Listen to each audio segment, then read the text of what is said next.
Bien, son ya las 2 de la tarde con 20 minutos. Seguimos en vivo a través de las frecuencias de Radiorama, ya saben, 88.9 FM, La Poderosa 88.9 y arroba 101.1 FM. Hay mucha información de aquí hasta las 3 de la tarde, como siempre, como todos los días de lunes a viernes. Ahora me da mucho gusto recibir aquí en la cabina de Radiorama. Le agradezco mucho que se haya dado el tiempo de venir a platicar con la audiencia, a la secretaria de Desarrollo Social en el Estado, Wendy Briceño. Secretaria, Wendy, ¿cómo estás? Bienvenida. Pues muy bien, muy contenta de estar contigo y con tu equipo, Sergio, saludando a todo el público de Radiorama. Gracias. Y bueno, a ver, lo hablábamos ahorita antes del corte, es el abanico así como que da vuelta, ¿no? De los programas, de las políticas que se están impulsando desde la Secretaría que tú encabezas. El viernes hizo un anuncio importante en una conferencia de prensa en donde estuviste acompañando al gobernador Alfonso Durazo. El viernes a mí me tocó estar con la población guarijía, pero se dio, se dio un anuncio en conjunto del director de Participación Social, Luis Rodríguez, con el delegado Jorge Tadei, que es el seguimiento de todas las altas para las personas que requieren la pensión para el bienestar de personas con discapacidad. En eso vamos. Y quiero también agradecer porque podemos aprovechar para decirle a la gente, acérquense a los módulos de registro hasta el 30 de junio.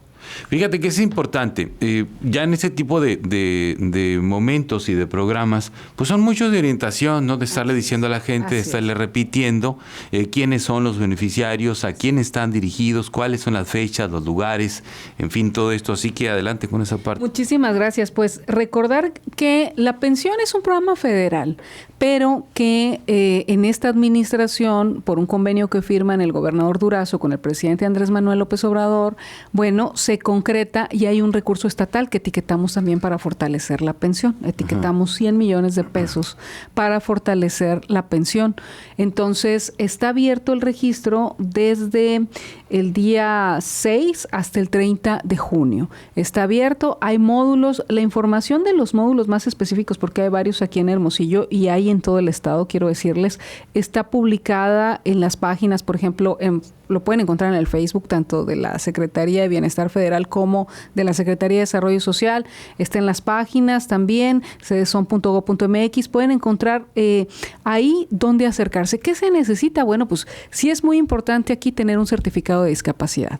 Ese lo emite sea el DIF estatal, la Secretaría de Salud, o sea, es un documento que se expide por una institución pública, que está, vamos a decir, que tiene pues esa legitimidad en la materia, vamos a decirlo, ¿no? Un certificado de discapacidad o una credencial de discapacidad. Se requiere también un comprobante de domicilio, una CURP, la credencial vigente, la INE, o en su caso, si se es menor de edad, el acta de nacimiento.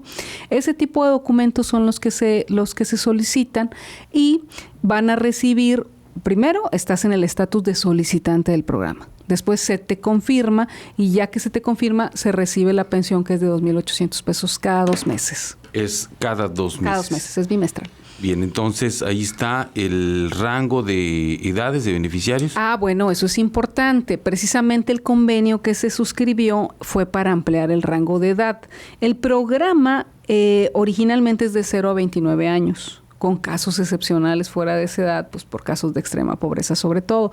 Pero al suscribir el convenio lo estamos ampliando de los 30 a los 64 años. A partir de 65 ya reciben su otra pensión, que es la de personas adultas mayores, pero de los 30 a los 64 años, personas con discapacidad, particularmente se analizan estos casos pues de una discapacidad que sea. Hay discapacidades auténticamente que incapacitan, valga la cacofonía al decirlo, pero que incapacitan a las personas. Estamos sobre todo valorando esos casos y se valora también pues los casos de vulnerabilidad socioeconómica. ¿Para qué? Pues para que en este rango también de presupuesto que tenemos, ir dándoles una priorización. Bien, me quedé pensando en esa parte, ¿no? de las incapacidades, porque efectivamente, ¿no? Hay casos muy particulares en donde la gente tiene cierta discapacidad, pero es productiva de algún modo, logra hacerlo, pero hay quien definitivamente, por más que se esfuerce, es muy complicado. Así es. Y también ahí es importante señalar algo que ya ha dicho el delegado Tadei. Cuando hay, vamos a decir, la discapacidad puede ser evidente, hay casos de gente, pues hay casos de gente ciega, hay casos de gente en algún otro espectro, vamos a decir, de neurodiversidades, en fin. En algunos casos puede no ser necesario el certificado de discapacidad. Ojo, puede no ser necesario. Se puede valorar de una manera así directa. Pero en lo general, como requisito, sí es importante. Entonces, sí, para que la gente lo sepa y sepa qué instancias son las que pueden emitirlo, expedirlo y que de manera oficial se va a aceptar. Bien, ahora vamos a pasar al otro tema. A reserva, si quieres comentar algo más de esto. Muchas gracias. El gobernador Durazo ha hablado desde hace tiempo de incrementar el presupuesto del combate a la pobreza. Lo que se haya logrado, mucho o poco, no lo sé. Digo, ahí están los números que luego no dejan de mentir. Llegó la pandemia y dio el traste con muchas cosas, ¿no? Así es. El tema de la economía lo hemos visto, hay esfuerzos, desde luego se entienden, se conocen, se difunden, en fin, pero pegó en los índices de pobreza en todo el país y aquí en Sonora pues, obviamente no fuimos la excepción. Hablaba el gobernador hace días de poner un presupuesto de 750 millones de pesos para el próximo ejercicio fiscal para combate a la pobreza en el estado de Sonora.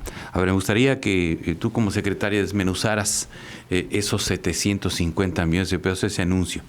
Claro, es muy importante porque también hay que poner en perspectiva, así como dices, la pandemia efectivamente vino y castigó más y afectó más y se recrudecieron una serie de condiciones, ¿no?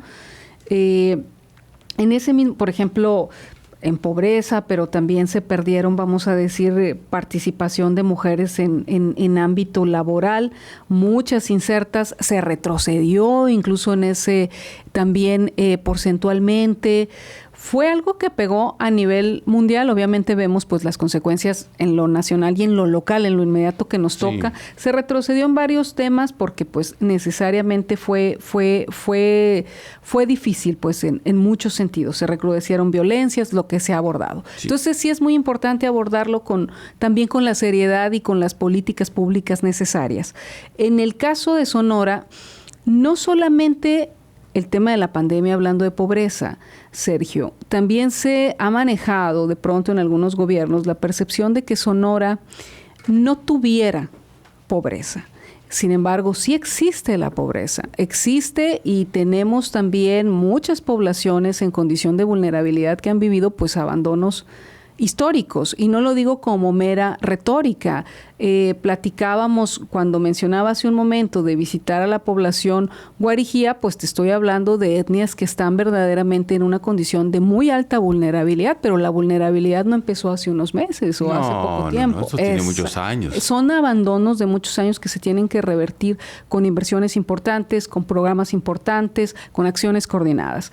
En el caso del presupuesto para combatir la pobreza, particularmente la pobreza extrema, empezamos este año con 100 millones. Empezamos el año pasado con presupuesto que reorientamos de la Secretaría. Llegamos, revisamos lo que había y observamos que no había un programa como tal dirigido a atender la pobreza. Bueno, paréntesis, hoy ustedes están ejerciendo, digamos, es el primer presupuesto que les toca, ya diseñado por ustedes, porque el año pasado que llegaron, pues ya estaba un presupuesto muy avanzado, ¿no? Un trimestre. Les tocó un cachito, Un pues, trimestre los y últimos medio. 3 meses. Exacto. Y pues lo que se pudiera hacer con eso, ¿no? Sí, pero nos sirvió mucho para empezar a hacer los pilotos que queríamos. Cuando llegas con una idea clara de las cosas, y en gobierno el tiempo apremia, siempre, siempre. Entonces tienes que llegar con una idea clara de lo que quieres hacer. El gobernador había sido muy claro: vamos a trabajar en temas de pobreza extrema, vamos a trabajar en temas, él fue delineando infraestructura, pobreza extrema, educación, todo lo que había que tener como objetivos. En ese caso lanzamos el programa Mano con Mano, que va dirigido a dar,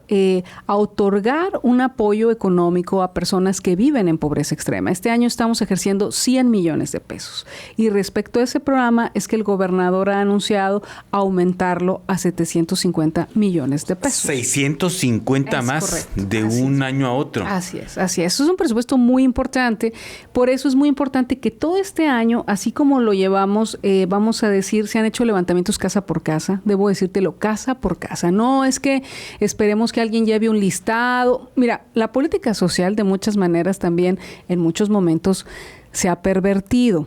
Es decir, llegaba alguien y decía, pues aquí te mando a mis 30 o a mis 50 o a mis 100 y me los incluyes. Nada de eso. La política social tiene que ser totalmente distinta. Y eso es un reaprendizaje para todo el mundo socialmente, y eso lo marcó mucho la política federal también de bienestar, porque empezaron a cambiar la dinámica y a decir esto es directo con la gente. Entonces hemos ido casa por casa en esa misma lógica, y así es como se ha ido levantando el padrón de mano con mano, mismo padrón que va a crecer para llegar a estos 750 millones el siguiente año.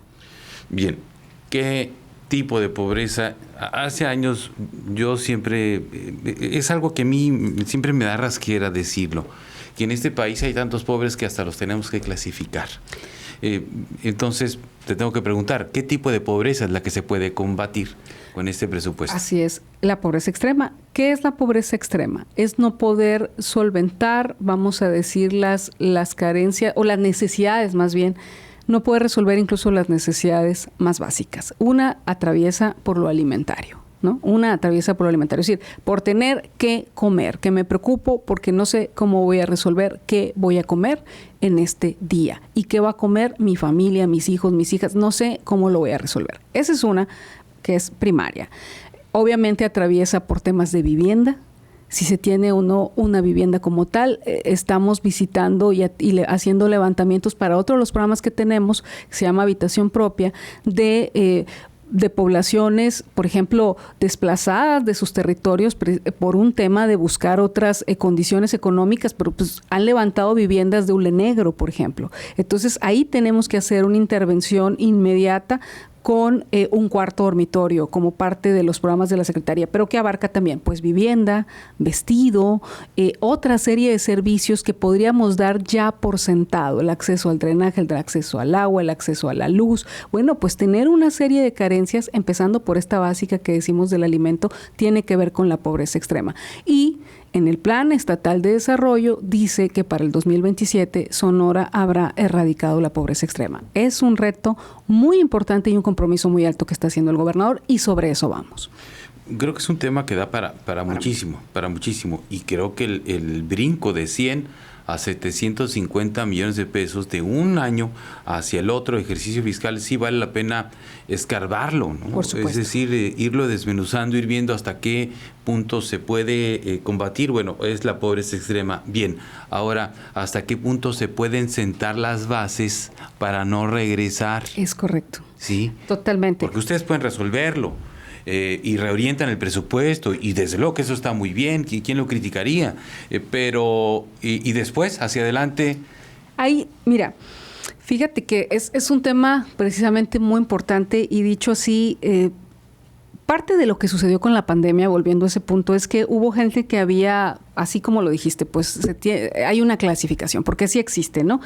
Y entonces hubo gente que de estar en una pobreza que denominan moderada, sí, que podríamos decir que ha resuelto algunas cosas, pero sigue en una situación de pobreza, pues en lugar de aumentar, de mejorar, pues retrocedieron a pobres extremos. Entonces, lo que tenemos que hacer es que la gente que logremos, donde logremos ir abatiendo esa pobreza extrema, ya no retroceda, sino que pueda aumentar, vamos a decir, que económicamente pues vaya mejorando a otra franja, ¿no? Entonces, ahí es donde entra el trabajo interdependencias, ahí es donde entran otros programas, como por ejemplo, programas de desarrollo económico, programas de proyectos productivos, programas de reactivación económica.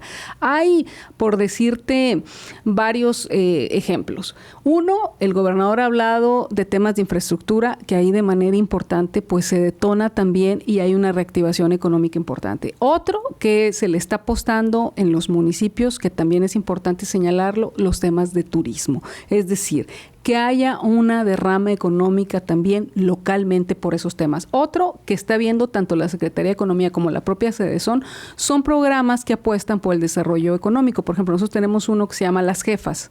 Las mujeres hacen una propuesta y reciben un recurso para sacar adelante un emprendimiento, que puede ser ya iniciado o que puede ser una idea nueva, pero que es viable. Hoy tuvimos, por ejemplo, una dictaminación de los primeros 35 de este año, donde hay mujeres que te proponen temas de comida, temas de ropa, temas diferentes también nuevos de crianza. Por ejemplo, una nos ponía de crianza de borregos, pero ella tiene experiencia en eso y esa es la propuesta que nos está haciendo. Entonces, sí hay muchas maneras, es un trabajo articulado. Una sola dependencia no es que vaya a erradicar por sí sola la pobreza, es un tema que va articulado y que toca hasta asuntos, hasta de seguridad pública, con quien también trabajamos para recuperación de espacios, por ejemplo. Irlo midiendo, pues, de tal modo irlo que midiendo. Irlo midiendo para ver qué puntos flacos y puntos de éxito tiene las famosas áreas de oportunidad. Sí, pero además, como tú dices, porque no es un tema solo de buenas intenciones. Hay buenas intenciones, pero el punto es que se necesita hacerlo con método. Por eso nos basamos, por ejemplo, en los números del Coneval, por eso nos basamos también en los números del INEGI, por eso también observamos qué se le ha señalado a la política social en el caso de Sonora. ¿Qué se señalaba, por ejemplo, a la política social de Sonora, entre otras cosas? Bueno, falta de transparencia en los padrones. A mí me parece que eso es muy importante y eso es un compromiso. Los padrones, una manera de blindar de cualquier tentación electoral la política social es haciendo transparentes tus padrones. Ahí están, son públicos en los datos que pueden ser públicos. No eran transparentes. No eran transparentes, no, eso era de lo que se señalaba. Y los padrones que pudieran existir en una condición muy dispersa en la que encontramos de programas la Secretaría. Los programas, para que tengan éxito, también tienen que tener vías comunicantes, vasos comunicantes. Yo te decía, si llegamos a una comunidad, está este programa de pobreza extrema mano con mano para atender, pero también podemos ver si la persona pues entra a un programa de habitación propia, de vivienda. Pues se aplica pues a los demás. Exactamente, porque es la manera en la que vas a ir recuperando realmente poblaciones y darle la vuelta a la pobreza extrema. Entonces, tiene que haber una política articulada. No pueden ir solos ustedes. Correcto, pues. No puede irse solo. Entonces me parece que eso lo tiene muy claro el gobernador. Sabe que es un tema de inversión, pero también es un trabajo articulado. Sí, pues, de que se ocupa de dinero se ocupa. Y bastante, pero también método, como tú lo decías. Así es. Oye, y transparencia en el manejo de los recursos. Ahí vamos al tema de los padrones. Es decir, ¿qué encontraron ahí? O sea, uno supondría que, bueno, se sabe porque son recursos públicos y tendrían que tener una lista comprobada, es decir, que cada nombre y apellido que esté ahí tuviera un rostro, que fuera real, de gente que está recibiendo un apoyo. ¿No había eso? Había padrones y programas muy desvinculados. No, vamos a decir, no con una articulación que pudiera llevar a un objetivo. Algunos programas incluso un tanto repetitivos sobre las poblaciones a las que iba. Algo dirigido como a personas adultas mayores un tanto aislado. Otra cosa, es decir, no había esta articulación que pudiera ser una planeación que nos permitiera apuntar hacia un objetivo. Y sí, en Coneval, si tú te metes a la evaluación de Coneval sobre Sonora, te señala entre sus puntos, vamos a decir, débiles, entre sus negativos, la ausencia de padrones. Y eso es muy importante. Eso te lo señala. Así es, esa es una evaluación de Coneval, que así fue como recibimos, y esa evaluación fue de las que revisamos, así fue como recibimos la Secretaría. Entonces, de lo primero que decimos es, pues tenemos que blindar los programas, tenemos que blindar los padrones y tenemos que guiarnos sobre todo con método y ojo, que es otra de las cosas que se señalaba, falta de monitoreo. Monitoreo tiene que ver también pues con la evaluación, monitoreo tiene que ver también con el seguimiento. Una política no va a tener éxito si no tiene seguimiento, si no tiene medición. Porque es la única manera en la que tú vas a poder decir, pues esto está muy bien, lo hicimos con mucho gusto, con mucho entusiasmo, pero ¿está funcionando? Y eso es lo que tenemos que revisar. Ahora, las entregas de los apoyos directos, de hecho, desde que recuerdo las primeras intervenciones del presidente López Obrador cuando decía directo, sin intermediarios, sin coyotes, sin ese tipo de cosas. Y está bien desde la perspectiva de que efectivamente había mucha fuga ahí, se sabe, está documentado. Exacto. Había mucha fuga ahí. Pero ahora, ¿cómo garantizar que ese dinero que se entrega directamente a la persona, al beneficiario, lo va a usar en lo que dijo que le iba a usar o en lo que ustedes creen como gobierno que lo va a usar? O que lo sabrá usar, digamos, ya ni siquiera hablemos de un asunto de mala fe, claro, sino simplemente de desconocimiento. Claro. ¿Cómo se mide ahí? Bueno, ese es un tema de monitoreo precisamente con la población objetivo que atendemos. O sea, ¿cómo le estamos entregando el dinero a la gente en en las poblaciones que esto es posible, porque habrá casos de una pobreza todavía que vuelve más complicado el contexto de entregarles. Nosotros estamos haciendo el programa de bancarización. Si tú das la tarjeta y es transparente, el dinero llega directo, ¿no? O sea, no hay otro tipo de intermediación. La gente va a recibir ahí su dinero. Hay contextos, Sergio, como sabemos bien, donde entregar una tarjeta puede no significar absolutamente nada. Es más, ni dinero, ni dinero. ¿Por qué? Porque no hay acceso a otra serie de servicios. Ahí tenemos que hacer una intervención más amplia, más profunda y pues muy inmediata, que es lo que me parece que es lo muy positivo de los planes de justicia. Hay poblaciones que lo requieren de esa manera. Algunas de nuestras poblaciones indígenas, comentábamos, y otras poblaciones más, pues que han estado muy abandonadas. Entonces, en esas poblaciones, pues el tratamiento tiene que ser distinto y me parece que una política pública no puede ignorar eso. Pero hablando ahora de esta entrega de tarjetas que estamos haciendo, la gente recibe el dinero, lo está recibiendo incluso con por ejemplo, quienes empezaron en el padrón el año pasado, lo están recibiendo con un retroactivo, ¿no? 4,000 pesos, porque son 2,000 pesos igual bimestrales, 1,000 pesos cada mes, digamos, pero se entregan cada 2 meses. Entonces, ¿cómo garantizar que lo usen en lo adecuado? Por ejemplo, en este caso, cubrir necesidades de alimento. Bueno, mucho del diálogo, cuando hacemos el levantamiento con la gente, se hace un estudio socioeconómico. Cuando hacemos el levantamiento, parte del diálogo que se tiene también con la gente es ese, y el que la gente te pueda proveer la información que nos haga tener los elementos de tomar la decisión de que las personas, digamos, están en esa condición que las hace ser realmente las, vamos a decir, las beneficiarias o las derechohabientes que tienen que recibir ese programa. Ahora, el seguimiento, el monitoreo, la sensibilización, también es una tarea que una dependencia debe de continuar. Y eso es parte de los objetivos que tiene la Secretaría, pero te voy a decir algo también. Es una parte de los más altos retos que tiene la CDSON, porque estamos haciendo cosas que por lo menos en lo que yo recibí, la Secretaría en absoluto hacía. Entonces, sacar a la Secretaría a la calle, hacer que la Secretaría haga verdaderamente política social, que la Secretaría lleve a cabo programas con objetivos muy definidos y que dé resultados. Bueno, ese es el compromiso que tiene una servidora como secretaria. ¿Y esa falta de transparencia en los padrones ha derivado en alguna investigación, en algún expediente? Pues mira, lo que nosotros encontramos en los temas de entrega-recepción, todo lo hicimos en tiempo y forma en cuanto a la entrega-recepción con los anteriores funcionarios, y lo que era, digamos, observable o denunciable, lo dimos a conocer a la Contraloría. Ojo, tú sabes que luego los procesos de Contraloría toman tiempo. Hay observaciones que nos siguen llegando de la anterior administración y bueno, tú sabes que quien llega pues no se exime de tener que dar respuesta. Si tiene el acceso a los documentos, tiene que responder, y si no tiene, porque no está, también lo tiene que decir. Entonces hemos estado respondiendo lo que nos llega de cualquier observación de Contraloría, de cualquier instancia fiscalizadora. Lo hemos estado atendiendo. Decir también otra cosa, Sergio, que es importante. De por sí era poco el recurso, porque era poco, pero además se usaba algunas asociaciones, organizaciones, a veces un tanto, pues creadas expresamente para a su vez tercerizar dinero de otras instancias. Nosotros las quitamos. No necesitamos quien tercerice el dinero público. El dinero público se puede otorgar directamente. Y eso no quita un vínculo con las organizaciones ni con las asociaciones, pero el vínculo tiene que ser distinto. O sea, entregaron a instituciones de asistencia. Por ejemplo, un programa de una dependencia que a su vez había una organización X administrando ese dinero y que tú como dependencia le pagabas para que administrara el dinero y que básicamente lo que hiciera era encargarse de capacitar y transferir. ¿Para qué necesitas un tercero que te va a estar costando, por ejemplo, $500,000 mensual?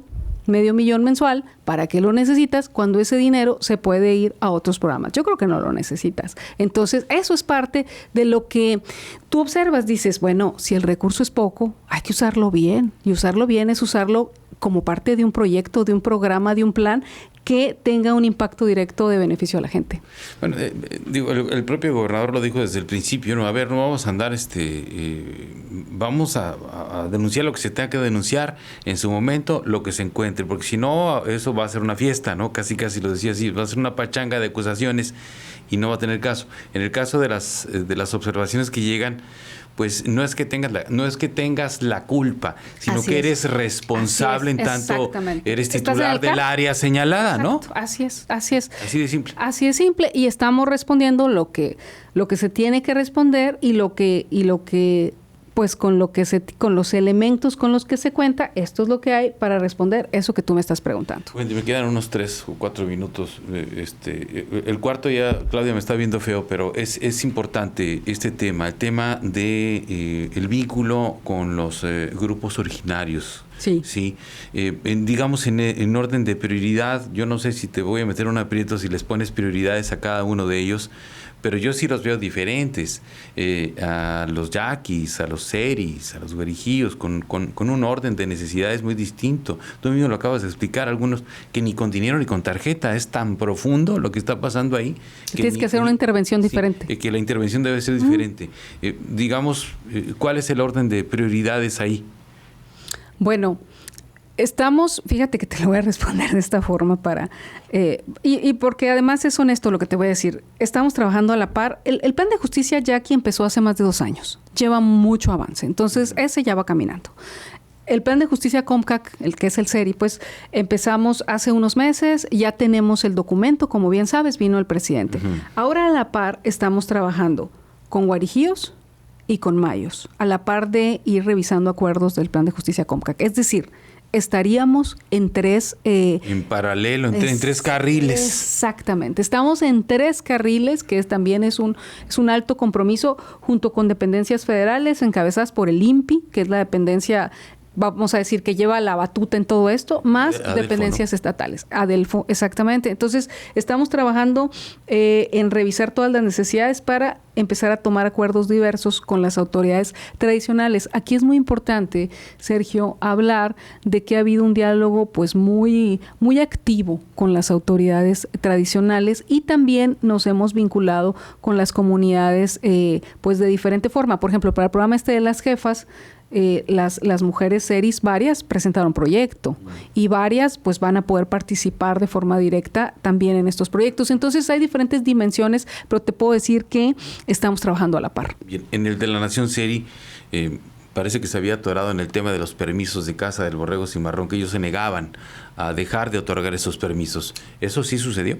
La respuesta me parece que fue excelente, clara, puntual por parte de la regidora Gabriela Molina, ¿no? Ella dijo, no decimos que no es un no definitivo porque no lo puede ser, pero queremos ir avanzando con una serie de necesidades muy urgentes. ¿Y cuáles? Estas mismas que estamos platicando. Esas atravesaban desde temas del agua, desde temas de atención alimentaria, desde temas de proyectos productivos u otras actividades, el tema de la pesca, que se ha trabajado mucho con CONAPESCA, es un avance muy importante. Entonces, como decir, de nuestras necesidades, queremos decirle que queremos avanzar de manera más urgente en esto. El otro nos va a tomar un mayor tiempo de diálogo. Y sí, por muchas razones, es un diálogo más profundo que tiene que hacer la comunidad, por muchas razones. Entonces, me parece que la respuesta fue buena y me parece que el presidente pues lo tomó muy a bien y con mucho respeto.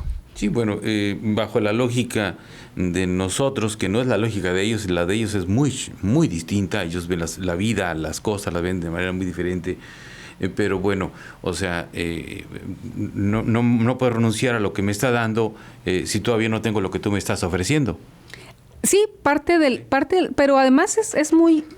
Es como una perspectiva muy, muy clara. Vamos avanzando y luego hablamos de esto otro que es muy pertinente. Hazlo pero un ladito y luego le seguimos. Sí, y me parece que fue muy bien tomado. Es decir, tanto el presidente como el gobernador fueron y son muy respetuosos. Me parece que el presidente de la República es un presidente con una gran vocación hacia los pueblos indígenas, con un gran compromiso. Wendy, te agradezco mucho este acercamiento a los muchos programas que hay en CDSON que tú encabezas. ¿Algo más que quieras comentar? Pues que es muy agradable platicar contigo de una manera así activa, que la gente se entere de lo que estamos haciendo, que estamos ahí para servirles en la Secretaría de Desarrollo Social, que nos pueden encontrar en nuestras redes sociales, en nuestra página, que estamos para servirles. Gracias.